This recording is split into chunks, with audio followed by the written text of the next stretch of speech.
Welcome to the new FreightWaves Now. I'm your host, Thomas Wasson. Along with me is Anthony Smith. That's right, and we have a jam-packed show for you today. We have a lot of new stuff coming up this morning. We'll be talking to the guys at Life by the Mile podcast. In just a few moments, we also have Mike Boundissa, who will be joining us as well. The convoy segment coming up in the next hour.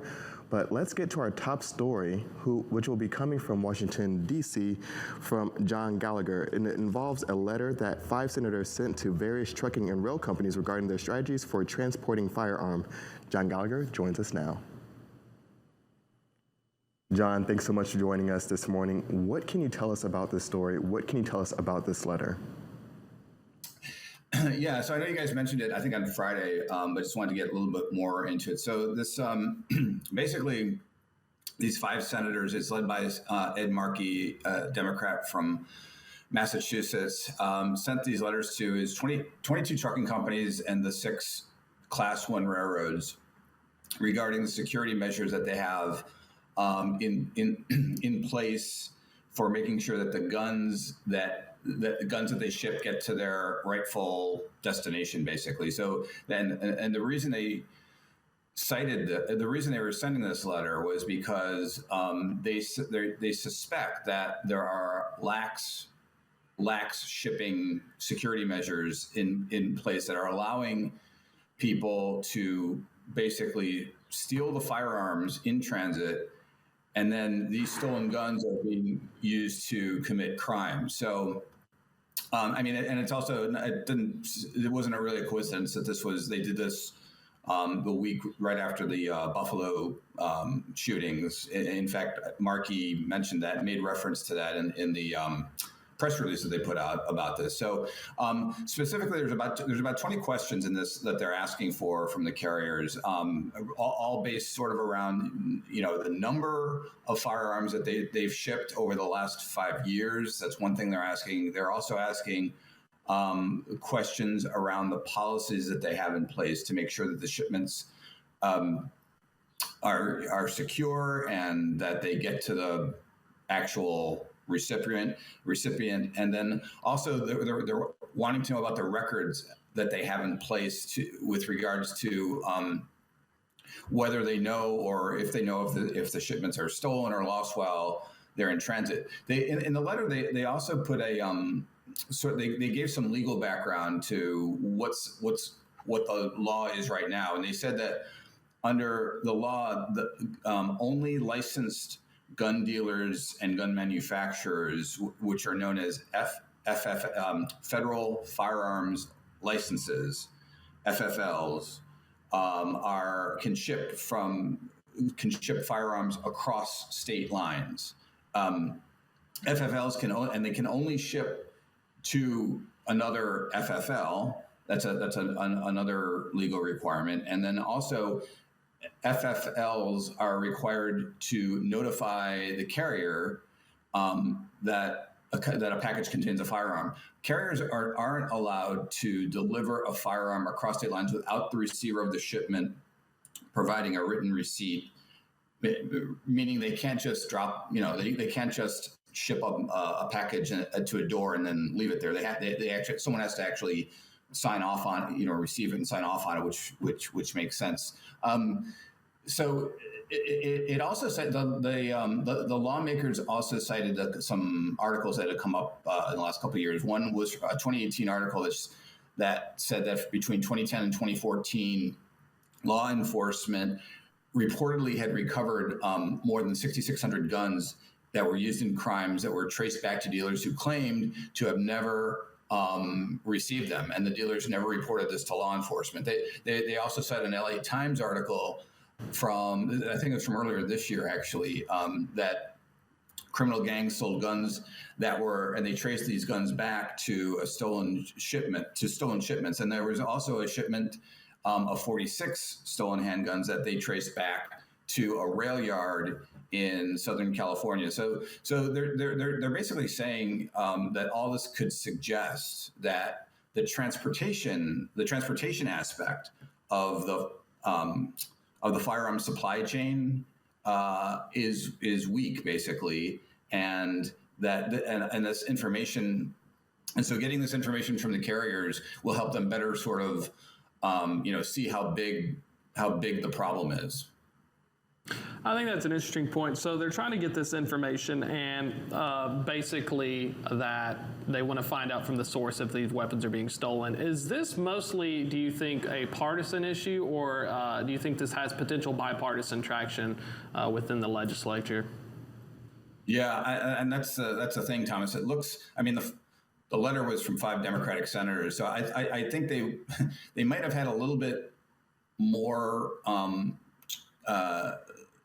legitimacy. I don't know if the word legitimacy is correct, but it does seem to look like it's Congress is, as we all know, Congress has not moved really much on handgun laws. So you wonder if this is just, we just had this latest shooting in Buffalo. So as you know, lawmakers have to look like they're doing something. And so, I'm assuming maybe, and I've got questions out to a handful of the carriers that were cited in this thing to see what their take is on this. I'm thinking they might view this as partisan because they're all supposed to, they all presumably have policies in place privately that they all do. I know I saw FedEx's policy online, and it kind of outlined all the steps that they take. It looks like very, very legitimate. So I think that it might be one of these instances where it looks like they're trying to show that they're doing something, and these carriers might feel like they're being targeted, kind of swept up in this. Well, I mean, I guess we'll see. I mean, when they if they respond, how they respond, we'll see what that shows, basically. And John, any thoughts on why now? The LA Times cites that this originally came in January, and is there any kind of connection between some of these events here? Any thoughts around that? Yeah, I don't know. I do know. I mean, as we all know, over the last 2 years, gun sales just generally, I mean, there's been a lot of citing that gun sales generally have gone up over the last 2 years during COVID. So it might just be that because of the increase in gun sales just generally, that just kind of exacerbated the problem, Anthony. So I don't know if there's a connection. So that could be the connection, that it's just that because gun sales have gone up so much, we're just going to naturally see this problem of stolen handguns getting it while in transit, getting into the wrong hands and end up being the weapons that end up committing crimes, basically. We're talking about the letter and who it was sent to. Did it do domestic carriers? Did it also include ocean carriers when they're looking into who they're trying to ask? Yeah, it was just it was trucking companies and logistics companies. Landstar was one of them too. A bunch of the major truckload carriers, as we Werner, U.S. Express, the Swift. So and those and all 6 Class 1 railroads as well. There were no ocean carriers involved. So this is they're looking at this domestically, obviously, but that's another question. How big this could be more, coming from an international aspect. I mean, it might not just be a domestic issue. I had one more follow-up question on that. Do you think it would add more legitimacy if they had actually decided to target the ocean carriers, as many of not only firearms, or if you even watch an episode of The Wire, human trafficking can happen in ocean containers. Do you think that maybe they've unfortunately lack an understanding of how the supply chain works? That wouldn't surprise me at all, Thomas, because when you listen to some of these hearings, the questions that are asked are, you get a feel that they don't. I mean, and I can see why, but they even with all the hearings that have been over supply chain, some of the questions you hear are pretty. They seem pretty off base. So it wouldn't surprise me at all that they're not sure exactly where the problem is. But I guess we'll find out. I mean, it could be that this is an issue. I mean, maybe it'll turn out that the measures they have, and again, I don't know if the security questions that they ask will have to be redacted. I'm not sure how much of that they'll be able to say anyway, and that could be one of the reasons they give for being hesitant to supply information to them for reasons of just basic security information. And John, before we let you go, I believe you're working on a story around the FMCSA and delayed rulemaking around impounding trucks that have out-of-service orders. Can you talk about that a little bit?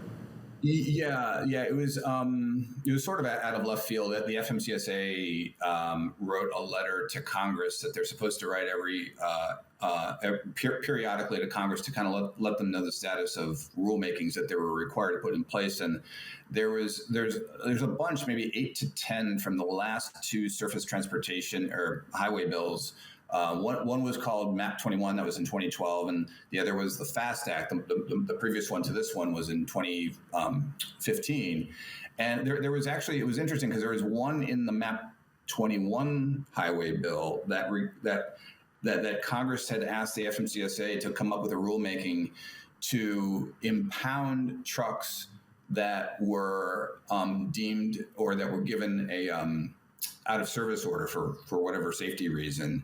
FMCSA's explanation of why they haven't put this in place yet, it was just basic. I'm trying to get more information on this, but it was the basic answer was that first of all, they saw it as this would be a really onerous regulation if they were just to come up with this proposed rulemaking. So the reason it's been delayed, they're trying to figure out a way to address this problem of trucks being on the road that have out of service orders without having to impound them. So I'm trying to find out, like, what could that be? What might that look like? What sort of a rulemaking would that look like, or what decree they would put out there to address the problem? So we'll see what I find out on that.